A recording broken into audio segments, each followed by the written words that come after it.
자, 샬롬. 네, 옆에 계신 분들과도 함께 인사하겠습니다. 샬롬. 네, 하나님의 은혜와 자비가 성도 여러분과 함께 하기를 바랍니다. 이제 5월은 가정의 달입니다. 그래서 5월에는 어린이날, 어버이날, 또 스승의 날, 또 부부의 날. 부부의 날이 언제인지 아십니까? 5월 21일입니다. 21일 부부의 날. 그리고 오늘 청년 주일인데 성년의 날이죠. 성년의 날. 성년의 날은 언제입니까? 5월 셋째 주 월요일입니다. 그러니까 내일입니다. 내일 성년의 날인데 이렇게 해서 이제 이 가정과 관련된 그러한 날들이 많습니다. 이것은 이제 우리 나라적으로 5월을 가정의 달로 이렇게 정해서 가정이 바로 세워지기를 바라는 그런 모든 국민들의 마음이 담겨져 있지 않나 생각을 하고, 또 교회에서도 이제 이것을 그대로 받아들여서 어린이 주일, 어버이 주일, 청년 주일 이렇게 절기를 이렇게 해서 교회도 이 5월 달에 특별히 가정들이 우리 이제 가정들이 바르게 또 건강하게 되기를 바라는 마음들이 또 이 안에 있습니다. 그래서 특별히 가정의 달을 맞아서 여러분 가정에 오직 그 하나님의 말씀이 주인되고 또 하나님을 경외하는 그런 행복한 가정들 다 되기를 바랍니다. 오늘은 이달의 성경 읽기 본문인 요한복음을 본문으로 해서 생명을 얻게 하려 함이라라는 제목으로 말씀을 전하겠습니다. 오늘 본문 요한복음 20장 30절, 31절의 말씀은 요한복음의 기록 목적을 분명하게 기록하고 있습니다. 요한 사도는 예수님의 수많은 기적과 말씀들을 모두 기록하지 않았다라고 말하고 있습니다. 30절 말씀을 보면 이렇게 말합니다. 예수께서 제자들 앞에서 이 책에 기록되지 아니한 다른 표적도 많이 행하셨으나, 예수님께서는 더 많은 병자를 고치셨고 더 많은 말씀을 하셨고 더 많은 놀라운 일들을 행하셨습니다. 그런데 요한은 왜 이것만 기록했다라고 말하고 있습니까? 31절 말씀 한번 같이 한번 읽겠습니다. 31절 시작. 오직 이것을 기록함은 너희로 예수께서 하나님의 아들 그리스도이심을 믿게 하려 함이요 또 너희로 믿고 그 이름을 힘입어 생명을 얻게 하려 함이니라. 아멘. 또 너희로 믿고 그 이름을 힘입어 생명을 얻게 하려 함이니라. 생명을 얻게 하려 함이니라. 여러분, 요한복음은요 단순히 역사책이 아닙니다. 예수님에 대한 정보를 전달하는 종교서적도 아닙니다. 요한복음은 죽어가는 영혼을 살리는 생명의 책입니다. 생명의 책. 하나님께서 가장 중요하게 여기시는 것은요 건물도 아니고 돈도 아니고 세상의 성공도 아닙니다. 하나님이 가장 중요하게 여기시는 것은 바로 생명입니다. 생명. 그래서 오늘 말씀은 우리에게 묻습니다. 너는 정말 생명을 살리는 삶을 살고 있느냐? 여러분, 하나님께서는 왜 독생자를 이 세상에 보내셨습니까? 요한복음 3장 16절은 분명히 이렇게 말씀하고 있습니다. 하나님이 세상을 이처럼 사랑하사 독생자를 주셨으니 이는 그를 믿는 자마다 멸망하지 않고 영생을 얻게 하려 하심이라. 우리는 이 요한복음 3장 16절 말씀을 너무 많이 들어서 이제 약간 그 감동이 무뎌질 때가 있습니다. 너무 많이 들었기 때문에 그 말씀을 이미 다 아는 것처럼 생각을 해서 그냥 그 말씀이 이제 처음 들었을 때보다 들으면 들을수록 이것이 이제 점점 무뎌지는 그런 경우가 많습니다. 근데 여러분, 이 독생자를 내어준다는 것이 무슨 말입니까? 하나뿐인 아들을 십자가에 내준다는 겁니다. 한번 조금만 더 한번 생각해 보겠습니다. 나의 자녀가 고통을 당하고 있습니다. 그러면 어떻습니까? 부모가 그것을 볼 수가 없습니다. 고통을 당하는 그 자녀를 보는 그 부모의 마음은 진짜 말로 표현할 수가 없죠. 더 고통스럽죠. 차라리 내가 아팠으면 더 좋을 것을 자녀가 고통당하는 모습을 보는 것이 굉장히 고통스럽죠. 자, 그런데 하나님은 죄인인 우리를 살리기 위해서 자신의 아들을 십자가에 내어주셨습니다. 왜 그렇게까지 하셨습니까? 생명이 너무나 소중하기 때문입니다. 그러니까 천하보다 귀한 것이 생명이기 때문에 그렇습니다. 하나님은 건물을 세우기 위해서 예수님을 이 세상에 보내지 않았습니다. 어떤 제도를 살리기 위해서 보내신 것도 아니고요. 종교 조직을 위해서 보내신 것도 아닙니다. 그러니까 이 기독교라는 이 종교를 새롭게 만들기 위해서 하나님께서 예수님을 보낸 것이 아닙니다. 죽어가는 영혼을 살리기 위해서 보내셨어요. 여러분, 십자가는 하나님이 우리를 얼마나 사랑하시는가를 보여주는 사건입니다. 그래서 십자가는 나는 너를 절대로 포기할 수 없다라는 하나님의 사랑의 외침입니다. 자, 그러면 예수님께서는 왜 이 땅에 오셨습니까? 예수님께서 오셔서 하신 일이 많죠. 병든 자를 고쳐주셨고, 외로운 자와 함께 하면서 외로운 자와 친구가 되어주셨고, 근데 예수님께서 오셔가지고 병을 고치기 위해서 예수님께서 이 땅에 오셨습니까? 사람들을 위로해주고 또 격려해주기 위해서 이 땅에 오셨습니까? 그렇지 않습니다. 예수님은 죽어가는 영혼을 살리기 위해서 이 땅에 오셨습니다. 그래서 예수님은 동족들로부터 멸시받는 세리를 찾아가셨고, 죄인도 품으셨고, 또 창렬하고 손가락질 받던 여인도 용서하셨고, 삭개오의 집에도 들어가셨고, 그리고 십자가 강도까지 구원하셨습니다. 왜 그렇게 하셨습니까? 예수님 눈에는 포기할 영혼이 없었기 때문입니다. 그래서 예수님은 말씀하셨습니다. 인자가 온 것은 잃어버린 자를 찾아 구원하게 하려 함이라. 결국 예수님은 그 생명을 살리기 위해서 자기 목숨까지 버리셨습니다. 그래서 십자가는 단순한 희생이 아닙니다. 십자가는 한 영혼도 포기하지 않겠다는 하나님의 선언입니다. 그래서 여러분, 우리 한 사람 한 사람은 예수님의 피값으로 사신 귀한 존재입니다. 우리가 이렇게 귀한 존재가 되어서 우리 의창교에서 예배할 수 있는 이유는 누군가가 우리에게 복음을 전했기 때문입니다. 그분이 부모님이든 아니면 주일학교 선생님이든 아니면 목사님이든 혹은 어떤 성도가 눈물로 복음을 전했기 때문에, 그래서 오늘 우리가 지금 이 자리에서 하나님께 예배하는 것입니다. 그래서 주님은 마지막까지 우리에게 복음을 부탁하셨습니다. 부활하신 예수님께서 승천하기 전에 마지막으로 남기신 말씀이 뭡니까?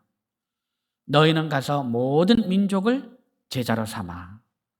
주님은 마지막까지 우리에게 이 생명을 부탁하셨습니다. 왜 그렇습니까? 이 세상에는요, 지금도 죽어간 영혼들이 많이 있기 때문입니다. 겉으로는 멀쩡해 보이지만 마음이 무너진 영혼들이 많습니다. 겉으로는 멀쩡해 보이지만 절망 가운데 있는 영혼들도 많고요. 멀쩡해 보이지만 방향을 잃어버린 영혼도 많습니다. 겉으로는 멀쩡해 보이지만 하나님 없이 살아가는 불쌍한 영혼이 너무너무 많아요. 여러분, 세상은 웃고 있습니다. 그러나 속으로는 무너지고 있습니다.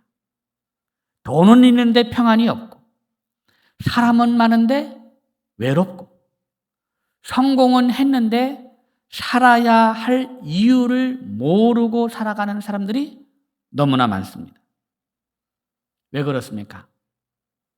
하나님을 떠난 영혼은요, 살아있는 것 겉에도 실제로는 죽어 있기 때문입니다. 그래서 예수님은 우리 교회에게 말씀합니다. 너희가 그 생명을 전해라.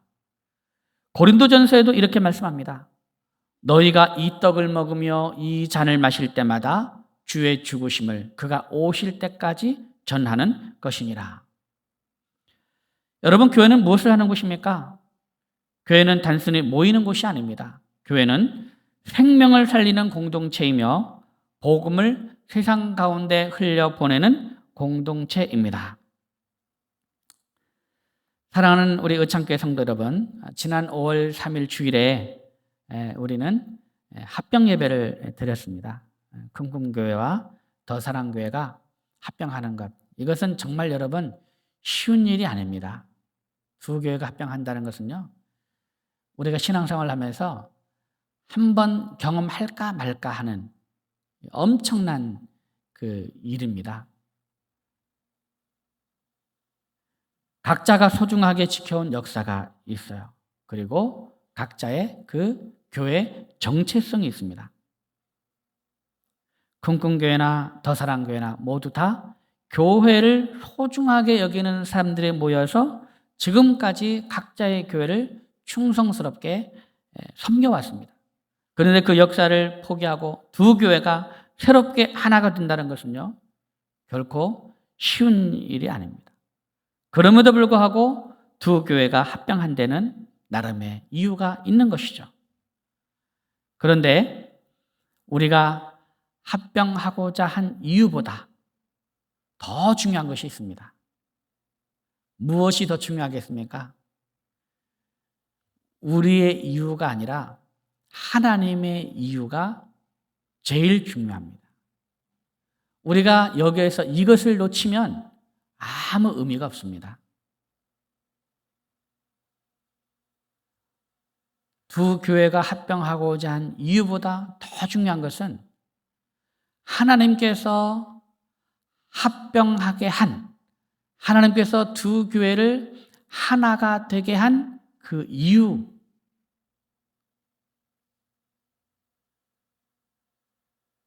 그것이 가장 중요하고 우리가 절대로 그것을 놓치면 안 되는, 여러분, 그것이 무엇이겠습니까? 우리를 하나로 만드신 이유, 생명을 구하는 것입니다. 여러분, 믿습니까? 생명을 구하는 것, 저는 확실히 믿고 또 확신합니다. 두 교회가 힘을 합해서 열심히 생명을 구원하라고, 열심히 전도하라고, 열심히 복음을 전파하라고 우리를 하나가 되게 하신 줄 믿습니다. 하나님은 우리를 통해서 더 많은 생명을 살리라고 하나 되게 하신 줄 여러분 꼭 믿으시기 바랍니다. 그래서 하나님께서 우리 의창교회에 맡기신 사명은 분명합니다. 그 생명을 살려내라. 그 생명을 살려내라. 이제 우리 교회는 이 하나님의 뜻을 받들어서 365일 전도 캠페인을 시작하려고 합니다. 저는 목회 계획을 이렇게 생각을 하면서 합병하고 나서 첫 주일에 사실은 이 메시지를 전하려고 했습니다. 근데 이제 그 상황상 야외 예배고 또 어버이 줄이고 이제 하다 보니까 상황상 이제 이 메시지를 오늘, 원래 청년 주일이니까 또 청년에 대한 말씀도 전해야 되는데 또 이제 그러다 보면은 이 메시지를 전해지는 게 계속 뒤로 늦춰질 것 같아서 오늘 이 메시지를 전합니다. 365일 전도 캠페인을 앞으로 이제 우리가 시작하려고 합니다.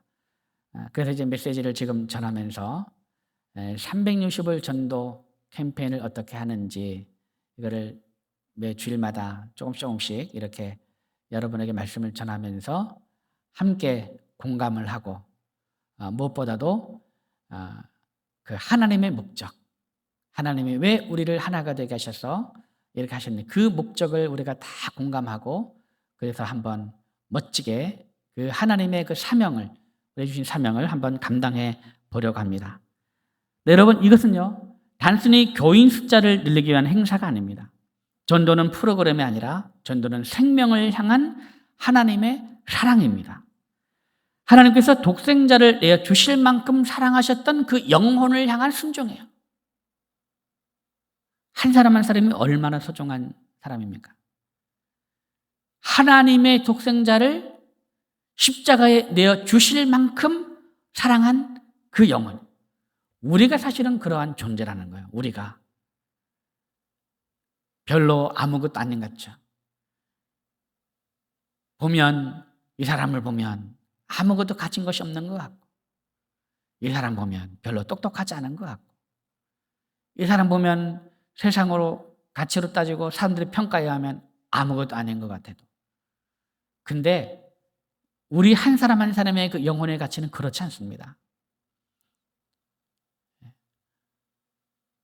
한 사람 한 사람이 하나님 보시기에는 가장 소중하고 예수 그리스도 독생자를 죽게 하면서까지 사랑한 그 영혼이라는 거예요. 하나님 보시기에는. 이것을 우리가 일상에서, 가정에서 보면 그래요. 그 부모에게는 누가 제일 소중합니까? 자기 새끼가 사실 제일 소중하죠. 자기 새끼가. 똑똑하든 공부를 잘하든 잘 살든 못 살든 건강하든 건강하지 않든 그 가치는 그런 것으로 그 엄마에게는 자녀의 가치가 그것으로 결정되지 않습니다. 맞지 않습니까? 아이가 아무리 아프고 병들고 힘이 없고 아무 것이 아닌 것 같아도 세상 사람들은 이 아이를 가리켜서 진짜 아무런 가치를 두지 않더라도 그 엄마에게는 그 가치가 가장 소중한 가치죠. 자기 목숨까지도 바꿀 수 있는 그런 가치를 가진 그런 자녀죠. 우리 하나님께도 우리 한 사람 한 사람이 그런 소중한 존재라는 겁니다. 어느 평범한 주일학교 교사가 있었습니다. 그는 유명한 목사도 아니었고 특별한 능력이 있는 사람도 아니었습니다. 그러나 한 소년을 포기하지 않고 그 소년을 위해서 기도하며 그에게 복음을 전했습니다. 그 소년이 바로 세계적인 부흥사 D.L. 무디였습니다. 무명의 교사가 소년 무디를 전도했고 이 소년 무디는 훗날 세계적인 부흥사가 되어서 이 무디를 통해서 수많은 영혼들이 예수님께 돌아왔습니다. 그런데 그 시작은요, 거창한 프로그램이 아니었습니다. 단 한 사람의 그 한 영혼을 포기하지 않는 그 한 사람의 그 작은 순종 때문이었습니다. 복음을 전하라는 그 말씀 앞에 순종해서 그 소년 한 명을 전도한 것이었죠.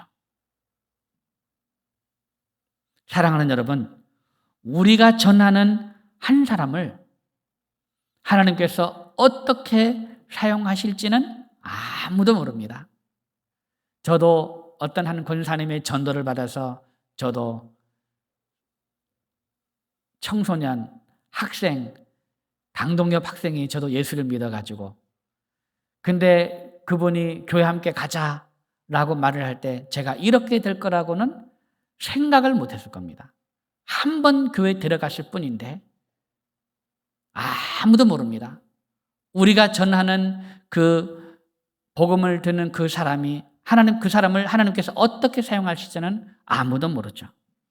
여러분, 누군가에게는 우리가 건네는 전도지 한 장이, 따뜻한 인사 한마디가, 식사 한 끼, 사랑의 관심이, 함께 교회에 갑시다 라는 이 말 한마디가 어떤 사람에게는 생명의 문, 영생의 문이 될 수 있습니다.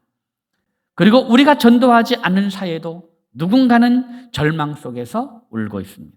누군가는 죽고 싶어 합니다.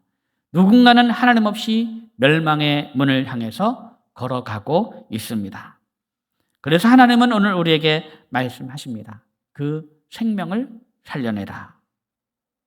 사랑하는 성도 여러분, 우리 성부 하나님은 생명을 위해서 독생자를 내어주셨습니다. 그리고 성자 예수님은 생명을 위해서 자신의 목숨을 버리셨습니다. 그리고 이제 그 생명을 전하는 사명을 우리에게 맡기셨습니다. 그래서 교회는 생명을 살리는 곳이 되어야 돼요. 우리 의창교회가 한 영혼을 위해 울고 한 영혼을 위해 기도하고 한 영혼을 위해서 복음을 전하는 생명의 교회가 되어야 합니다. 혹시 여러분 주위에 아직 예수를 모르는 가족들이 있습니까? 아직도 교회 밖에서 방황하는 이웃들이 있습니까? 여러분 그 영혼을 포기하지 마십시오. 하나님은 지금도 그 영혼을 기다리고 계십니다.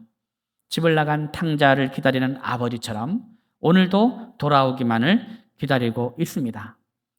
그리고 하나님은 그 영혼에게 다가갈 사람으로 바로 저와 여러분을 부르고 계십니다. 훗날 우리가 천국에 가는 날 어떤 사람이 여러분을 기다리고 있습니다. 그때 저를 포기하지 않으셔서 감사합니다. 그때 저에게 예수님의 생명의 복음을, 예수님을 전해주셔서 감사합니다 라고 우리를 찾아와서 말할 사람이 있을 줄 믿습니다. 사랑하는 성도 여러분, 하나님이 우리를 살리신 이유는 또 다른 생명을 살리게 하기 위함입니다. 이제 우리 모두가 이렇게 결단했으면 좋겠습니다. 주님, 나 하나 편안하게 신앙생활을 하는 것으로 만족하지 않게 하옵소서. 한 영혼을 품게 하시고 한 영혼을 위해 울게 하시고 한 영혼을 살리는 사람으로 살게 하옵소서. 이 결단 위에 하나님께서 우리 의창교회를 통해 창원 지역 이 가운데 놀라운 생명의 역사를 이루실 줄 믿습니다. 365일 복음의 문이 열리게 하시고 365일 생명의 역사가 일어나게 하시고 365일 잃어버린 영혼들이 주께로 돌아오는 그 놀라운 은혜가 우리 교회 가운데 가득하게 되기를 주의 이름으로 축원합니다.